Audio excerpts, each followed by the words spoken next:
It was reported yesterday by several reputable sources, including Fabrizio Romano, that Mikel Merino to Arsenal is a move that is now extremely close to happening, as he's already agreed personal terms with the club, and Arsenal and Real Sociedad are figuring out a price, but it'll probably be around the €30 million mark, seeing Real Sociedad even have their replacements in mind, with Carlos Soler from PSG lined up after Mikel Merino leaves. I've already made a video about Mikel Merino and the possibility of him joining Arsenal about 2 weeks ago, and although even then I still liked the idea of Merino joining Arsenal, I wasn't absolutely mad about it. I still wanted a world-class midfielder to join in our midfield with Declan Rice or Martin Odegaard, someone like Bruno Guimaraes or his teammate Martin Zubimendi, and although I rated and still rate Mikel Merino quite highly, he just isn't world-class. But after it being 2 weeks and thinking about it more, plus seeing the plan that Arsenal have for the window, I'm actually starting to warm up more to the idea of Mikel Merino joining the club, and I think this actually could be a perfect addition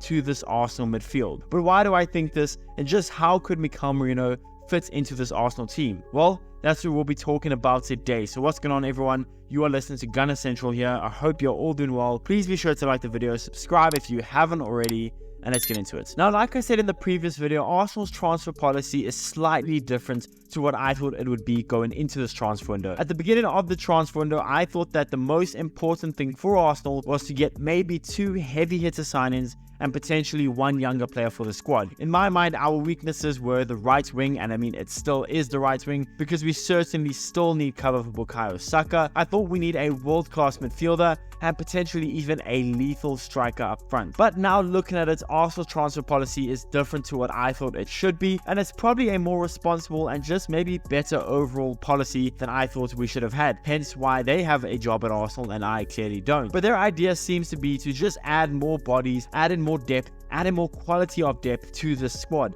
Like with Ricardo Calafiori and now Mikel Merino, they will be crucial in adding quality and adding depth to the team. Both of them are able to play in multiple positions and have tons of quality. Calafiori adds yet more depth and more quality at left back and left centre back, and Mikel Merino would add to both our number 8 role and our number 6 role in the club. Man City are proof that the most important thing to winning Premier Leagues, yes, is having some world-class players, but it's also having a very deep and good squad at your disposal. When trying to compete in the FA Cup, the Carabao Cup, the Champions League and the Premier League, you have to have a strong and deep squad, and the stronger your squad is, the more depth your squad has, then the better for your club. And that's why Calafiori is perfect for Arsenal, and low-key so is Merino. Both of these players are good enough to be able to compete for starting spots, but can also make huge impacts off the bench, like we saw with Mikel Merino for Spain against Germany in extra time of the quarterfinals of the Euros. Now, as good and consistent as Mikel Merino is, I still expect our starting midfield to be Declan Rice, Martin Odegaard, and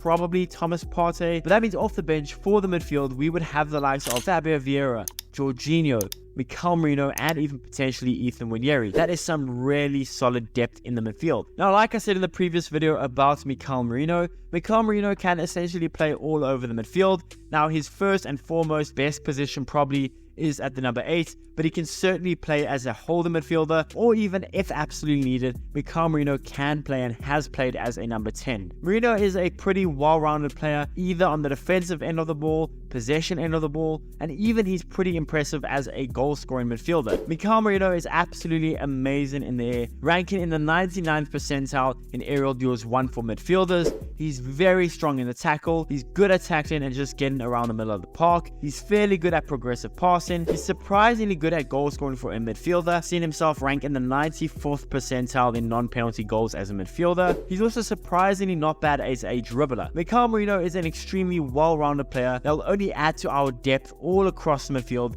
and he'll certainly be a good enough player to play as a starter for Arsenal for a large portion of games if need be. Mikel Merino could definitely play in midfield where he just replaces Declan Rice as an 8, allowing Declan Rice to play as a 6. But if we want to have Thomas Partey and Declan Rice start with Martin Odegaard, well then Merino would be really good off the bench. Merino could play in the cup games, Merino could play in Premier League games when need be. Merino could come on for Ødegaard if you want to play more defensively. Mikel Merino adds a lot of dynamism and versatility to the midfield, which is always good to have in a team competing on so many fronts in so many different competitions. Now, to be able to get someone like Mikel Merino, someone who isn't elite or world class, but is just a really high quality, good midfielder that can provide so much either as a starter or off the bench, for just a rumored 30 million euros is actually dirt cheap and a perfect example of yet another bargain by Arsenal. I've always criticized Arsenal's selling, and although Arsenal under Mikel Arteta have spent tons of money, we don't get nearly enough credit for how good Arsenal are at playing the market and hunting out bargains. Between William Saliba, David Raya, Martin Ødegaard, Gabriel Martinelli, I mean, I could go on. Arsenal are so good at getting bargain signings, and Mikel Merino is an extremely high-level, consistent midfielder in the prime of his career with plenty of experience, be it in La Liga, Champions League, and even the Premier League. And while he may not come in and immediately make us a better starting 11 than we had before, he will certainly add to our depth, experience, and overall quality of the squad. Also, he is yet another Arsenal signing that is tall and is very good in the air. Yet another huge positive about signing Mikel Merino. So to be able to get him for a rumored 30 million euros is such a good market play by Arsenal. I do doubt Arsenal make a move for Fabian Ruiz after us securing Mikel Merino, being that you'd imagine now all of our attention after getting Calafiori and Mikel Merino will now be on selling players and maybe potentially getting a right wing and potentially a striker. But as much as I like Fabian Ruiz, I don't see a reason to get him if we are bringing in Mikel Merino. As good as Ruiz is and the quality that he showed us in the Euros, I don't see a reason to get Fabian Ruiz if we are getting Mikel Merino, and I don't think we will. Like I said in the beginning of this, when the rumors came out about Arsenal pursuing Mikel Merino, I liked the idea of getting Merino joining. I just wasn't absolutely mad about it. I wanted a world-class midfielder, an instant floor raiser, someone like Guimaraes, but right now that would cost an arm and a leg. And with us looking to just improve the squad as a whole, adding in good bodies, adding in good quality, adding someone like Mikel Merino for 30 million euros from Real Sociedad, as good as he is, as consistent as he is, as experienced as he is, it's an absolute steal for Arsenal.